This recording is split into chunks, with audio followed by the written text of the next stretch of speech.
মানে ওই তো সরকার তো অবশ্যই সফল করে দিচ্ছে কর্মসূচি, এটা হলো সরকারের বললাম না, তার নিজের প্রতি আস্থা নেই। মানে এর আগেও কিন্তু সেই আগের রিজিমে আমরা দেখেছি যে বিরোধী দলের কর্মসূচি কিছু হলে সরকার সেটি এমনভাবে কিছু অ্যাক্টিভিটি চালাতো যে সরকারি হরতাল চলতো না। এটা করেছে এই কারণে তো সরকারের পতন হয়েছে, মানে আওয়ামী লীগের পতন হয়েছে। তার মানে সেম পথেই এই সরকারও আছে। সেম পথে থাকবে না, কারণ হলো যে সেম কাজই করছে।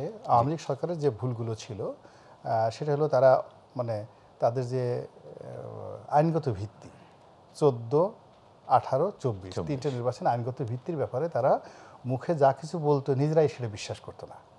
বর্তমান বাস্তবতাও অমনই। হ্যাঁ, এখন বর্তমান বাস্তবতা তারা বলতেছে আমরা বিপ্লবী সরকার, আমরা ওইটাই সরকার, কিন্তু তারা বলতেছে ঠিকই, কিন্তু তাদের মধ্যে সেই বিশ্বাসটা মানে দুটোই একেবারেই সেম প্যাটার্নে চলে যাচ্ছে, ডে বাই ডে আর অন্ধকারের দিকে যাচ্ছে, সমাধানের পথে এগোচ্ছে না। মূল কারণটা হলো কি, গত 15 বছর ধরে যে রাজনীতির কালচার চলে আসছে, সেই কালচারে আওয়ামী লীগের দমন পীড়ন এতটা বেশি ছিল যে প্রতিটি রাজনৈতিক দল তাদের সাহস শক্তি হারিয়ে ফেলেছে।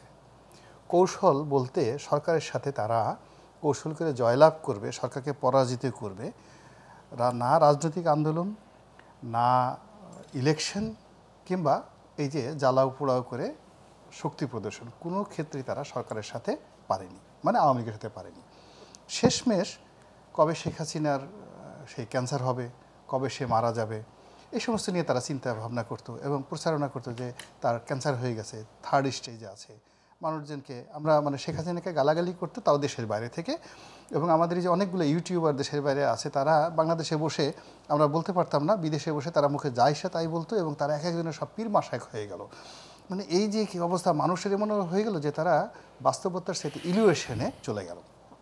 সিমিলারলি দেখেন, এই যে যারা আন্দোলন করলো, তাদের যদি আপনি জুলাই বলি, জুন পর্যন্ত আপনি যদি তাদের কর্মকাণ্ড দেখেন, একেবারে 30শে জুন পর্যন্ত যদি দেখেন, ইভেন মিডল অফ জুলাই 2024, তো তারা এই জয় বাংলা বলছে, ছাত্রলীগের লোকজনের এই যে যারা নেতৃত্ব, তারা বেশিরভাগই ছাত্রলীগের নাম নিয়েছে, এবং তারা অনেকে এই বঙ্গবন্ধু কন্যা, জননেত্রী শেখ হাসিনা, জয় বাংলা, জয় বঙ্গবন্ধু, স্বাধীনতার পক্ষের শক্তি, এগুলো কথা বলে সরকারের সাথে কনফ্লিক্টে না গিয়ে তারা এই কোটাটাকে কৌশলে নিয়ে আনার চেষ্টা করেছে।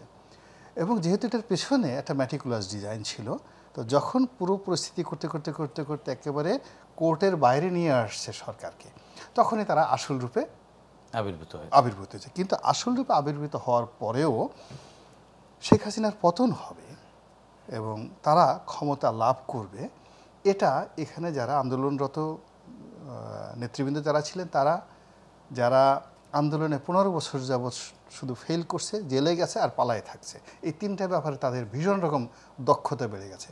কি করে মানে পুলিশ আসবে তার আগে পালায় যেতে হবে, আর কি করে মানে জেলখানায় ঢুকেলে যত তাড়াতাড়ি সম্ভব ওখান থেকে বের হওয়া যাবে। আর যারা একটু দুর্বল চিত্তের মানুষ, তারা পুলিশের সাথে, বড় বড় রাজনৈতিক নেতাদের সাথে একটু ভাই ব্রাদার সম্পর্কটা রেখে নিজেদের পিঠ বাঁচিয়ে রাজনীতির মাঠ ঠিক রাখতে হবে, এই পর্যন্তই ছিল। এর বাইরে আসলে কোনো রিয়েলিটি ছিল না। রনি ভাই, আপনার কাছ থেকে শুনবো, আমরা একটি ছোট্ট বিরতিতে যাচ্ছি।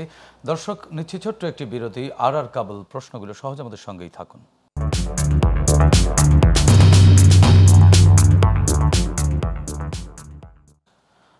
দর্শক, বিরতির পর আবারও ফিরছি। আর কাবুল প্রশ্নগুলো সহজ। আমরা বিরতির আগে আলোচনায় ছিলাম রনি ভাই আপনার কাছ থেকে, আপনি বলেছিলেন যে রাজনৈতিক দলগুলো পালানো, জামিন এবং রাজনৈতিক বড় ভাইদের সাথে একটু সম্পর্ক রেখে। বললাম যে রিয়েলিটিটা চিন্তা করেন, যে ইনক্লুডিং ডক্টর মোহাম্মদ ইউনূস, তিনি নিজেই বলেছেন যে তিনি যখন প্যারিসে ছিলেন, হি ওয়াজ থিঙ্কিং যে তিনি এখান থেকে অন্য কোন দেশে গিয়ে থাকবেন, এবং তার লোক যারা ছিল সবাই তাকে পরামর্শ দিচ্ছিল ডু নট কাম ব্যাক। মানে তিনি যেদিন প্রধান উপদেষ্টা হবেন তার ঠিক 8-10 দিন আগে তার যত ওয়েল উইশার তাকে সবাই পরামর্শ দিয়েছেন যে আপনি প্যারিস থেকে আর বাংলাদেশে আসবেন না, আসলেই আপনাকে জেলখানায় যেতে হবে। তাহলে তিনি মানসিকভাবে কতটা অবদমিত হয়ে পড়েছিলেন।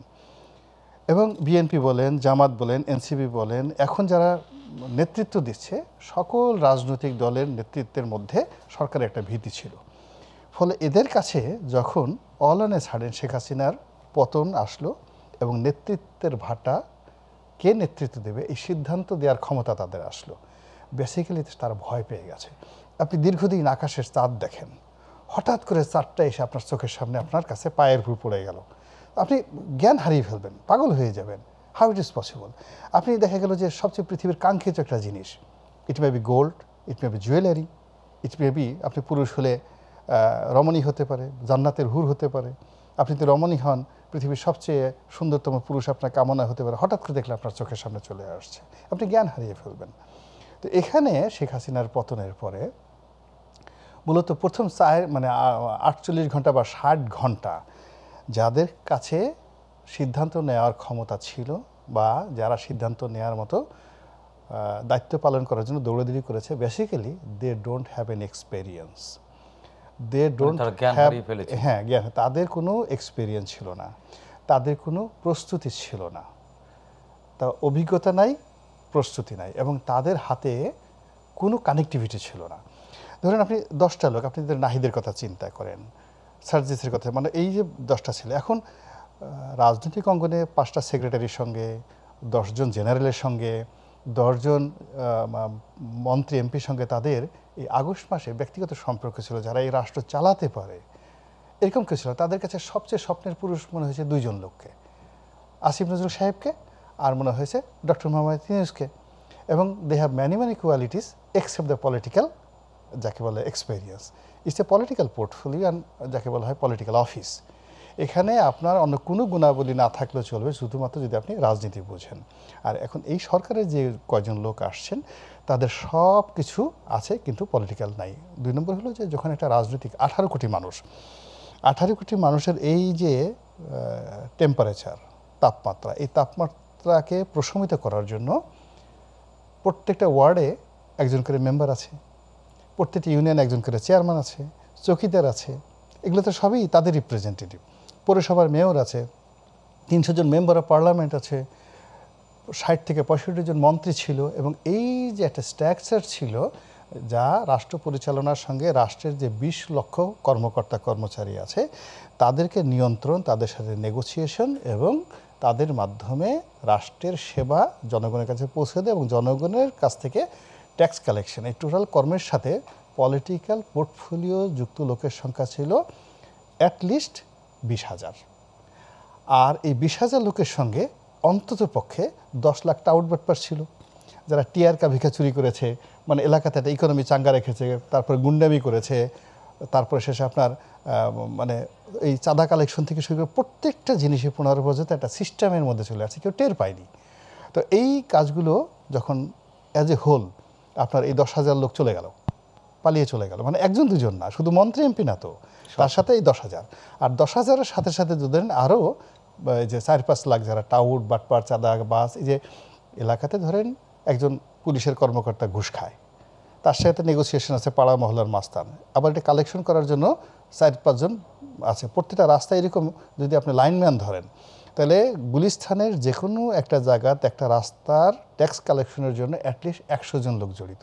100 জন লোক তো চলে গেছে, তো রাতারাতি ওখানে নতুন 100 জন লোক সিলেক্ট হয়ে গেছে। তো সেই লোকগুলো কারা? ফলে কি হচ্ছে, এই যে জায়গাতে যে একটা ল্যাক অফ, যাকে বলা হয় এক্সপেরিয়েন্স, এবং lack of chain of command, এবং ল্যাক অফ ব্লাড সার্কুলেশন, এই কোনো জিনিসই ঠিক মতো হয়নি।